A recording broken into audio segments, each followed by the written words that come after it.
Skanīgs sveiciens tev, mūzikas pasaules vēstures apguvē. Šis ir ievads, lai pastāstītu, kas sagaidāms interesantajā mūzikas vēstures laika griezumā, ko apskatīsim pirms mūsu ēras līdz pat 21. gadsimtam.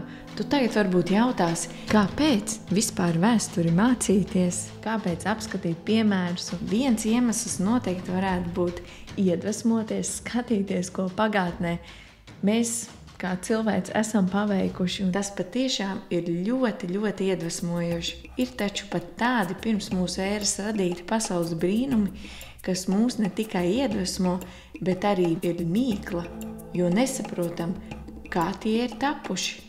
Tāpat arī noteikti vēlos tevi ievest tādā starppriekšmetu saiknē, kur mēs uzzināsim ne tikai par mūziku, bet arī par citām jomām, piemēram, matemātiku. Interesanti, ka Pitagora teorēmu, kas radusies pirms mūsu ēras, mēs izmantojam arī šodien. Ir aizraujoši un svarīgi saprast, kāpēc cilvēki daudz ko izmantojuši, kā likuši vēsturiski šos bluķīšus pie bluķīša, lai mēs šodien daudz ko varētu izmantot, baudīt, daudzas ekstras un ērtības, bet tikai tāpēc.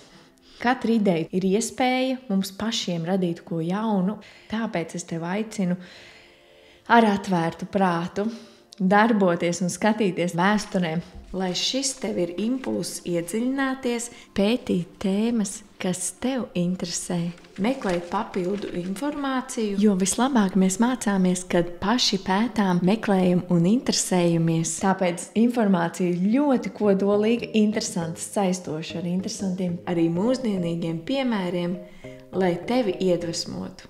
Mācoties no citu pieredzes un piemēriem, mēs mācāmies un iemācāmies radīt paši. Tāpēc es tev novēlu noticēt sev, ka tu spēj radīt visu, kas tev ienāk prātā, kas interesē, ko tu patiesi vēlies un kur vēlies ieguldīties. Bieži vien idejas vairo idejas, tāpēc es novēlu tev fantastiski interesantu šo vēstures periodu, un lai mūzikas literatūra iedvesmo, noteikti seko līdzi, kas tieši tevi interesē.